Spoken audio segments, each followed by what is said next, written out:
My dear brothers and sisters, have you ever been in a conversation when suddenly, no one speaks?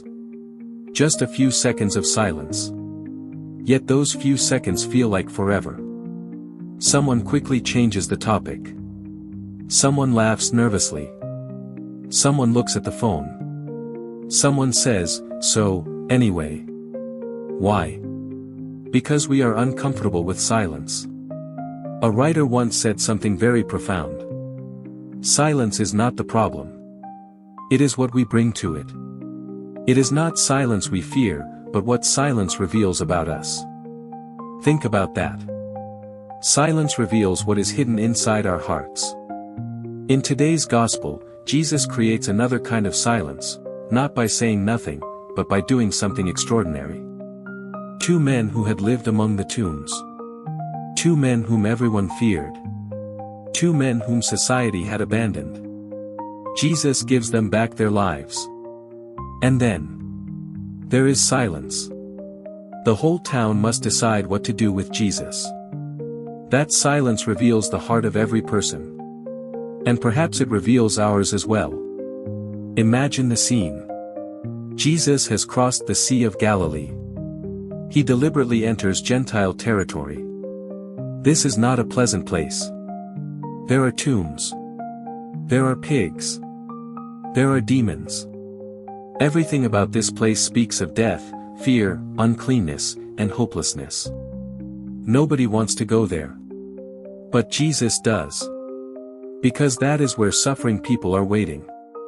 This is one of the most beautiful truths about our faith. Jesus never avoids broken places. He enters them. He enters broken families. Broken marriages. Broken minds. Broken hearts. Broken addictions. Broken lives. Many people avoid wounded people because they don't know what to do. Jesus walks directly toward them. Suddenly two demon-possessed men rush toward him. Matthew tells us they were so violent that no one could pass that road. Imagine how many years these men had lived without peace. People had stopped calling them by name. Nobody visited them. Children avoided them. Families feared them. Society had already written them off. But Jesus had not. The world saw monsters. Jesus saw two sons waiting to be set free. That is always the difference between human judgment and divine mercy. Where we see a problem, God sees a person. Where we see failure, God sees possibility. Where we see a sinner, God sees someone worth dying for. Something astonishing happens. The demons immediately recognize Jesus. "What have you to do with us, Son of God?" Isn't that ironic? The disciples are still discovering who Jesus is. The crowds are still debating. The religious leaders question him.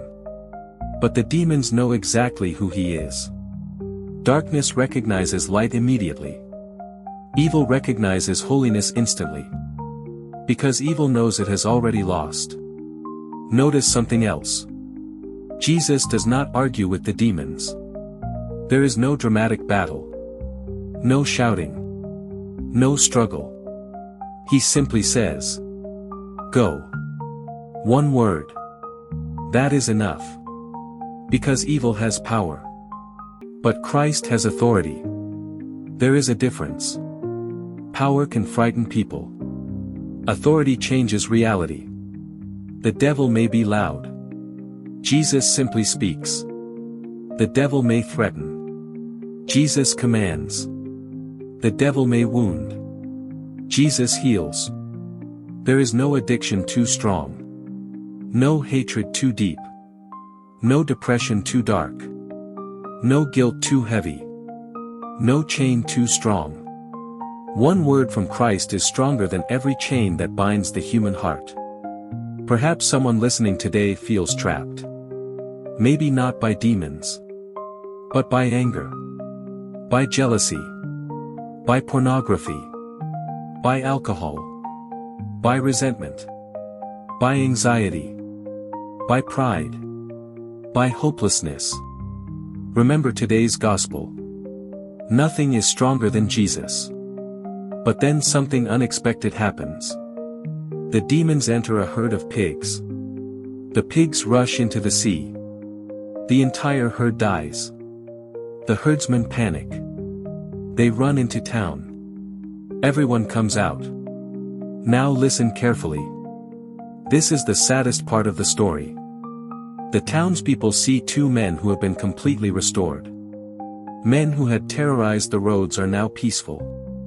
Families can travel again. Children are safe. The road is open. The community has received an incredible miracle. Surely they will thank Jesus. Surely they will celebrate. Surely they will worship him. No.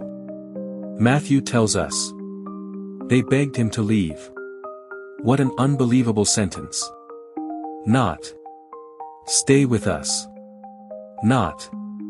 Teach us. Not. Heal us. Instead. Please leave. Why? Because Jesus had disturbed their comfort.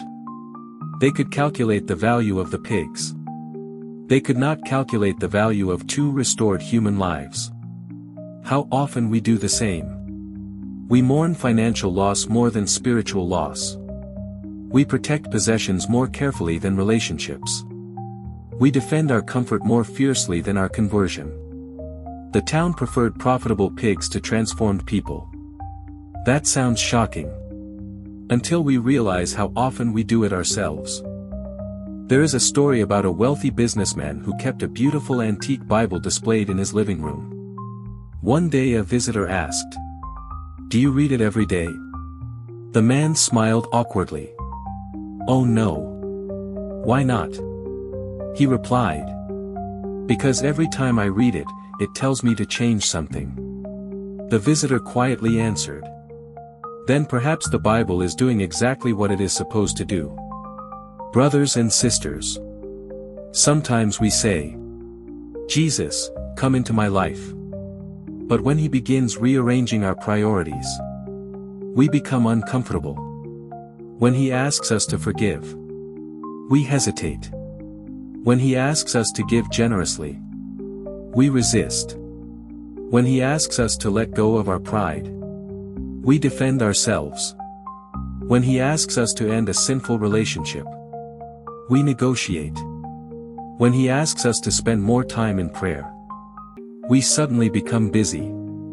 Without saying the words, we whisper, "Jesus, perhaps you should leave this part of my life." There is another insight worth remembering.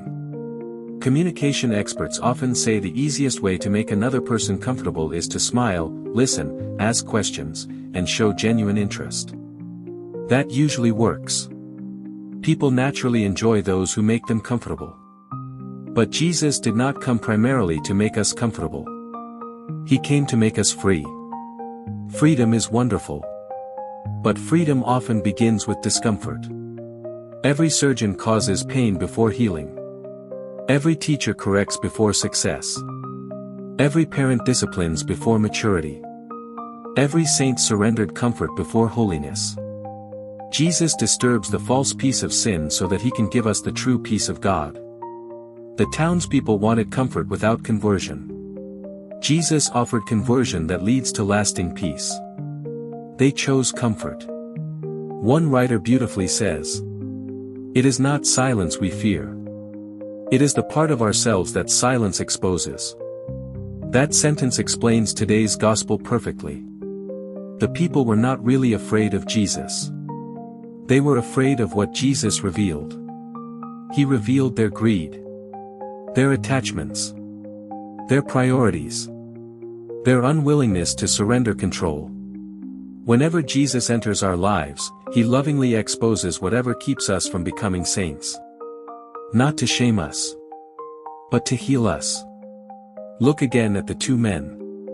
Before meeting Jesus, they lived among tombs. After meeting Jesus, they could return home. The miracle was not simply that demons left. The miracle was that dignity returned. Names returned. Families returned. Hope returned. That is what Jesus always restores. Whenever Christ enters a life, human dignity is restored. Relationships are restored. Joy is restored. Peace is restored. The image of God is restored. Our Carmelite saints understood this well. Saint Teresa of Avila reminds us, "Let nothing disturb you, let nothing frighten you.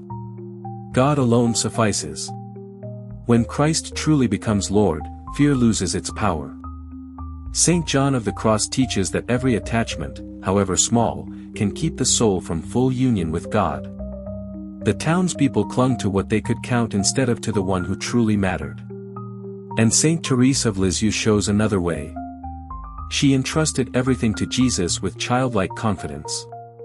She teaches us that holiness begins when we stop protecting ourselves and begin trusting Him completely. My dear brothers and sisters, every heart is a neighborhood. Today Jesus stands at the entrance of yours. He does not come to destroy you. He comes to drive out whatever destroys you.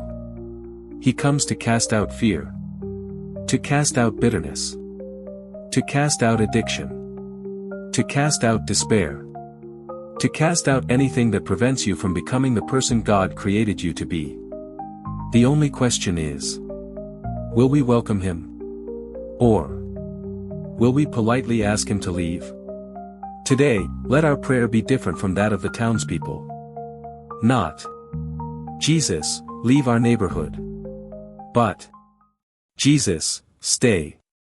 Stay in my heart. Stay in my family. Stay in my home. Stay in my parish. Stay in my neighborhood. Even if your presence changes everything, because without you, nothing truly changes." Amen.